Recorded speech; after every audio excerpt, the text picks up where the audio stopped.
You are standing in a room with someone you love. The air is thick with tension. You have just presented them with a clear, undeniable fact. Perhaps it is a screenshot of a cruel text message they sent, or a recording of a promise they made and broke. You feel the weight of proof in your hand.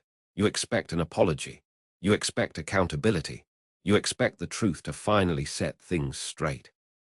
Instead, something strange and chilling happens. Their eyes narrow. Their face contorts not with shame, but with accusation, and then they speak, not about what they did, but about what you did to them. In a matter of seconds, the tables have turned completely. Suddenly, you are not the victim of their cruelty. You are the perpetrator of an unforgivable crime against them. They point a trembling finger at you. Their voice breaks with manufactured pain, and you are left frozen, holding your proof, wondering if you have somehow gone insane. This is not a simple argument. This is a psychological weapon. This is DARVO. This is the classic move of the gaslighter who, when cornered, does not surrender but instead becomes the biggest victim in the room. And today, we are going to dissect this dark art piece by piece. What you just experienced is the core of DARVO, an acronym that stands for deny, attack, and reverse victim and offender. It was coined by psychologist Jennifer Freyd in 1997. Freyd was studying how perpetrators of abuse respond when confronted with their actions. She found a predictable pattern. First, they deny the behavior completely. They might say it never happened, or they might minimize it, claiming you are overreacting. Second, they attack the person who is confronting them. They go for your credibility, your sanity, your character. They call you crazy, overly sensitive, or vindictive. And finally, they reverse the roles. They paint themselves as the real victim. They claim that your confrontation is the actual abuse. The original offense becomes secondary. The perpetrator's pain becomes the center of the universe. It is a complete inversion of reality, and it is devastatingly effective. To understand DARVO, you must understand the ego of the gaslighter. This is not a person who makes a simple mistake and feels remorse. A manipulator's identity is built on a fragile foundation of control.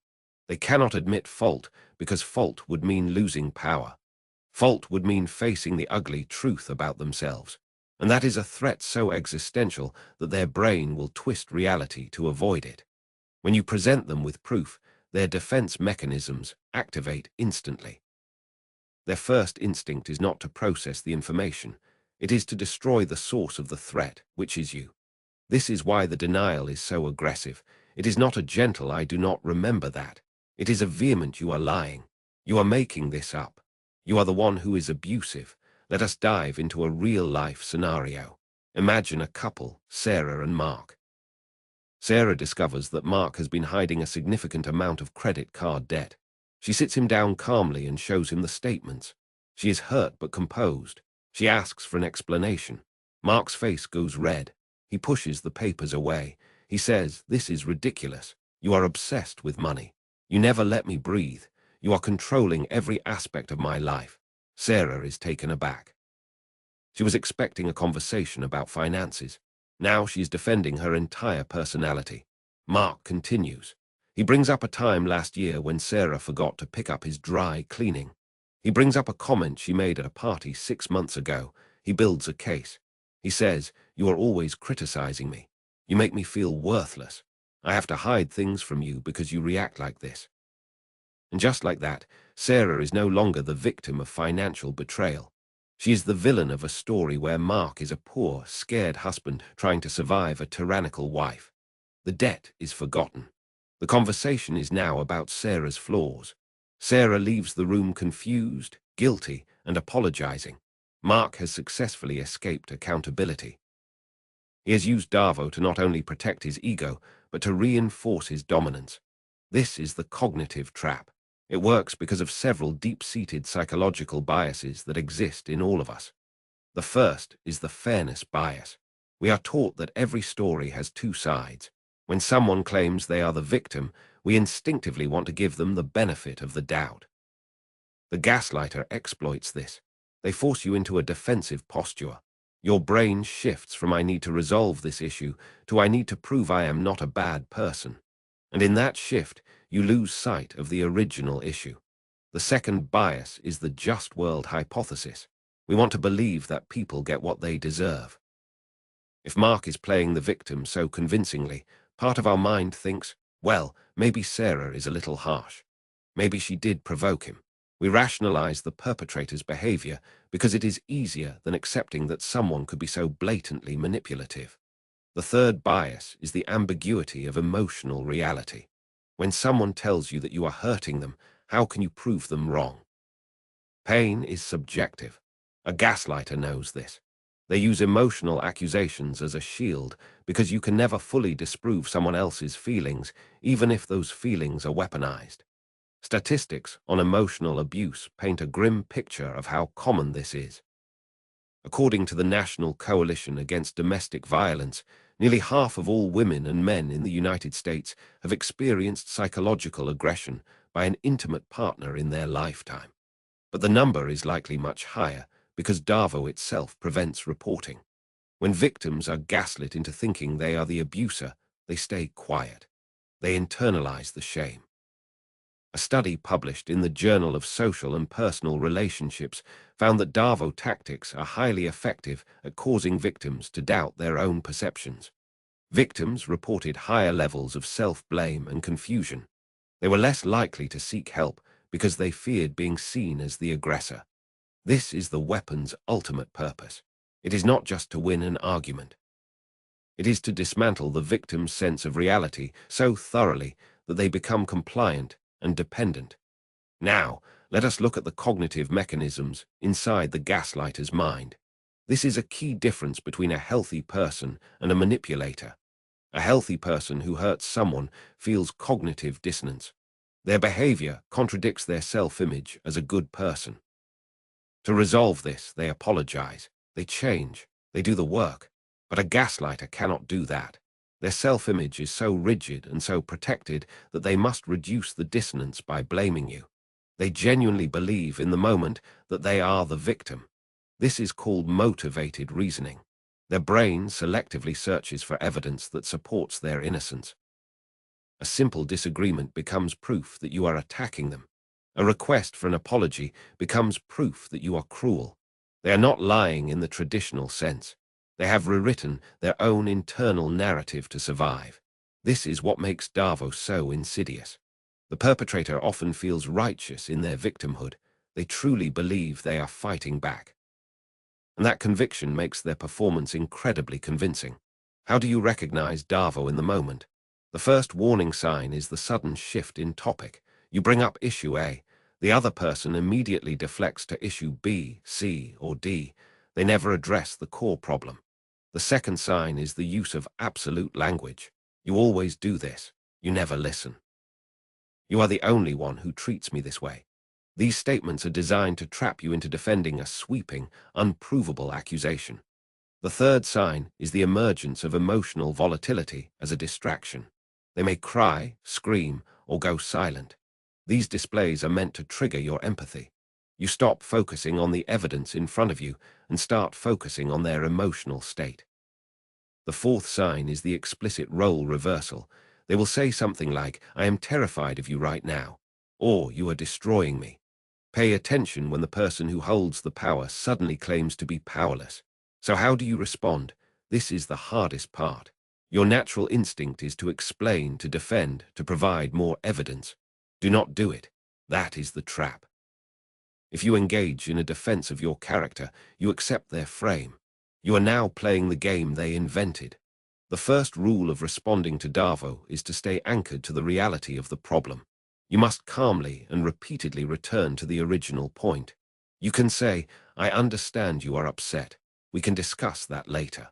Right now, we are talking about the debt." When they attack you, you do not bite. You let their accusations hang in the air unanswered. You say, "That is not what we are discussing. You must be a broken record, boring, unemotional." This deprives them of the reaction they need.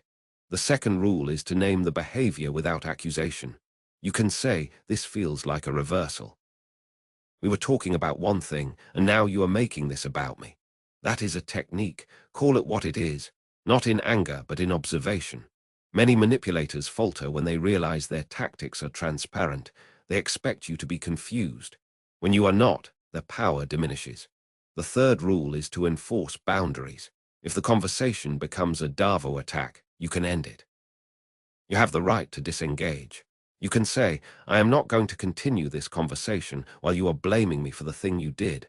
We can talk tomorrow when you are ready to discuss the issue calmly. And then you leave. Physically leave if you need to. This is not rude. This is self-preservation. The gaslighter relies on your willingness to stay and fight. When you withdraw your participation, their tactic loses its fuel. The fourth rule is documentation. In relationships where DARVO is a pattern, you must keep records. Write down what happened immediately after it happens. Save the screenshots. Record the conversations if it is legal in your jurisdiction. This is not about winning a court case. It is about staying grounded in your own reality. When the gaslighter tells you are crazy, you will have written proof that you are not. Your memory will fade. Their narrative will distort.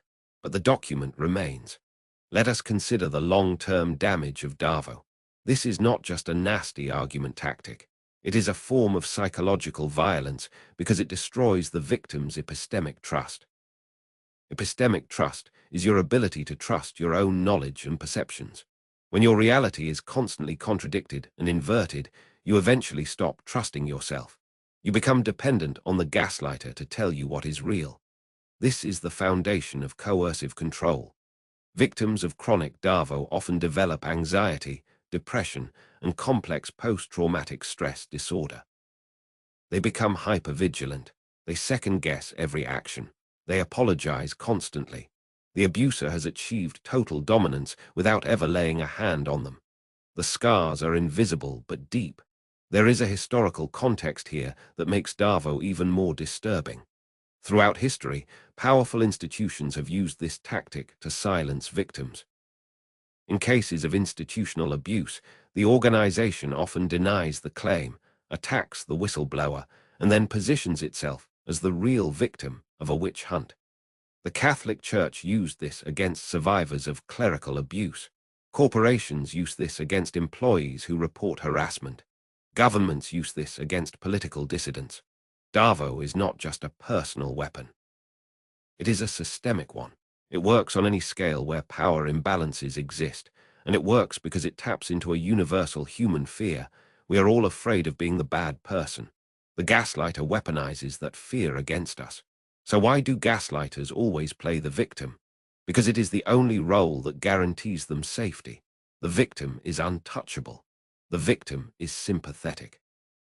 The victim cannot be held accountable because accountability belongs to the aggressor. By playing the victim, the gaslighter creates a perfect closed loop.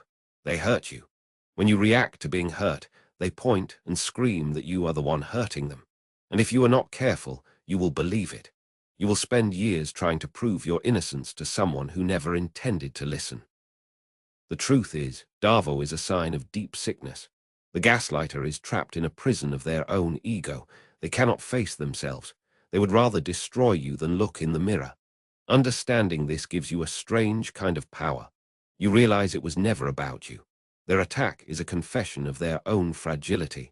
Their victim act is a mask for their emptiness. When you see DARVO for what it is, a desperate survival mechanism, you stop taking it personally. And when you stop taking it personally, you can begin to step away. You stand at the edge of a broken relationship or a toxic dynamic. You hold the proof. They are crying, pointing, and accusing. The air is thick with their manufactured pain. But this time, you do not flinch. You look at them not with anger, but with a grim understanding. You see the gears turning. You see the trap that was set for you, and you make a choice. You do not explain. You do not defend. You simply say, I know what I saw. I know what happened. And I am not going to carry the blame for you anymore. Then you turn away. The gaslighter is left in the room alone with their reflection.